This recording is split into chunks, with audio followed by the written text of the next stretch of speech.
터치타임즈 김효정입니다. 정의기억연대, 정의연은 위안부 피해자 문제를 정의롭게 해결하겠다라고 할머니들의 보호자를 자처하며 출범한 단체입니다. 그런데 이번 달 초 일본군 위안부 피해자이자 영화 I Can Speak의 실제 모델인 이용수 할머니가 수요 집회에서 모금된 기부금이 피해자 할머니들에게 지급된 적이 거의 없다고 밝히면서 당시 한국정신대 문제대책협의회 대표였던 윤미향이 기부금 횡령에 관여돼 있음을 시사하며 충격을 줬습니다. 이 할머니는 문재인 대통령과 트럼프까지 만난 바 있죠. 기자회견을 통해 속을 만큼 속았고 이용당할 만큼 당했다. 위안부 수요 집회를 없애야 한다. 정의연은 해체돼야 한다. 성금이 어디에 쓰이는지도 모른다라고 말했습니다. 일본이 준 지원금을 못 받도록 회유했다고도 했습니다. 이후 추가적으로 위안부 피해자 할머니들의 가족들이 이 할머니와 똑같은 피해를 받았다는 증언이 쏟아져 나오고 있고 실제로 윤미향 당선인의 개인 계좌로 할머니들의 조의금을 거둔 사실들이 드러나며 횡령, 배임 등의 혐의로 검찰 수사를 받게 됐습니다. 거의 유일하게 비판 성명을 낸 우파 계열의 여성단체 바른인권여성연합은 성명서를 통해 정의연이 매년 12억이 넘는 후원금 수익을 남기는 거대 시민단체다라고 언급하고 있습니다.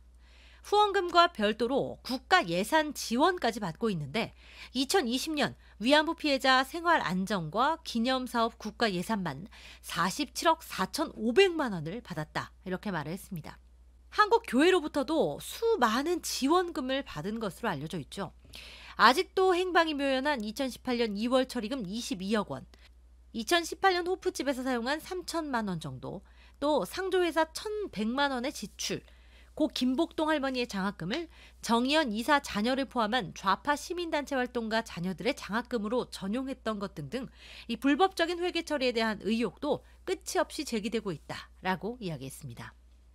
미국에 대해 심각할 정도로 적대적인 감정을 드러내는 윤 당선인 부부의 딸이 미국 최고 명문대 중 하나인 UCLA에서 1년에 4만 달러, 약 5천만 원에 이르는 학비를 내며 유학하고 있다는 사실이 드러났죠.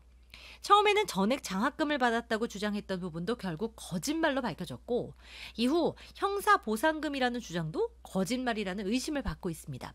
지급이 된 것은 2018년인데 유학을 시작한 것이 2016년이니 미리 당겨서 보상금을 받았다라는 것은 말도 안 되는 거죠.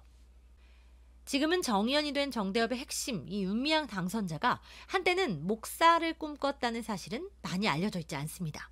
한신대학교 신학과를 졸업하고 이화여자대학교 대학원에 진학한 이후에도 교회 여성단체에서 활동했습니다. 1992년부터 한국정신대 문제협의회 사무국장과 사무총장을 거쳐 상임대표가 됐고 현직은 정의기억연대 이사장, 인권운동가이자 사회운동가, 대표적인 반미운동가로 활동하고 있습니다. 사드 배치 반대와 반미 구호를 앞장서서 외쳐오고 있죠. 그녀의 남편 김삼석 씨 역시 뿌리 깊은 반미운동가로 국가보안법 위반으로 유죄 판결을 받았습니다. 1994년 남매 간첩단 사건의 주인공이기도 하고요. 징역 4년으로 복역을 했죠. 20년이 지난 2014년 청구된 재심에서도 군사기밀이 담긴 문서를 넘긴 혐의는 증거 불충분으로 바뀌었지만 반국가단체와 접촉해서 공작금을 받은 것은 여전히 유죄로 인정됐습니다. 한때 사실상 간첩행위를 한 자의 아내가 국회의원이 될 수 있는지 여부로 논란이 되기도 했죠.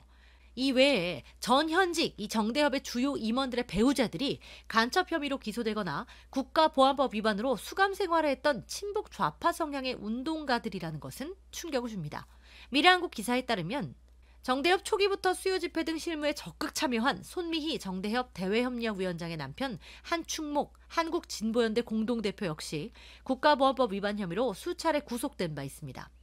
지난 2004년 인천 메가더 동상 철거 집회와 이렇게 각종 반미 투쟁을 주도했고 대법원에서 징역 1년 6월에 집행유예 3년을 선고받은 바 있습니다.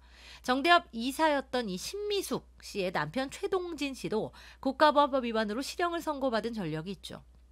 이번에 이렇게 이슈가 터지면서 이상한 일 중에 하나가 바로 관련 여성단체들이 너무나 조용하다는 것이었습니다. 우파 정당과 관련된 일에는 날쌘 비판을 쏟아내던 좌파 여성단체들이 오히려 윤미향 당선인을 지지한다라는 입장을 발표해서요. 충격을 준 거죠. 기독교 여성단체가 중요한 비중을 차지하고 있다는 점은 주목할 만합니다. 한국여신학자협의회 최은영 사무총장, 기독여민의 정태효 회장 등 34개 여성단체가 윤미향, 정의연 지지 선언을 했는데 이들 중 상당수가 이 정의연의 이사로 현재 등재돼 있다라는 사실이 취재 결과 밝혀지면서 자기 편이라면 치부를 모두 감싸주는 거냐. 시민단체 인사들이 회전문식 인사로 서로 돕는 이런 양태는 명백히 잘못된 견해다, 잘못된 관례다라는 지적이 이어졌습니다. NCCK는 정의연을 아예 대놓고 옹호하고 나섰습니다. 한국기독교교회협의회 여성위원회를 포함한 8개 개신교 단체는 정의기억연대에 대한 근거 없는 의혹 제기와 일부 매체의 악의적인 왜곡 보도에 대해 크게 분노하며 이 모든 행태를 엄중히 경고한다라고 밝혔습니다. 회계 처리 부정 의혹 등에 대해서는 떳떳하다면 지금이라도 외부 감사 제대로 받고 잘못한 점에 대해서는 정중히 사과를 구해야 하는 것이 맞지 않을까요? 할머니를 매도하면서 자신들의 약점을 숨기려 한다. 이런 의혹이 굉장히 끊이지 않고 있는데 본질을 훼손하면서까지 이렇게 과도하게 의심하고 있는 목적에 대해서 오히려 교회에서 옳은 목소리를 내야 하지 않을까요? 이들이 지금 이 정치권 등이 진영 논리로 호도하면서 사태의 핵심만 흐리고 있다 이렇게 비판을 하고 있는데요. 그렇다면 교회 여성단체들은 이 오거돈 전 부산시장의 성추행 관련 의혹과 관련해서는 어떠한 이야기를 했는지 궁금하고요.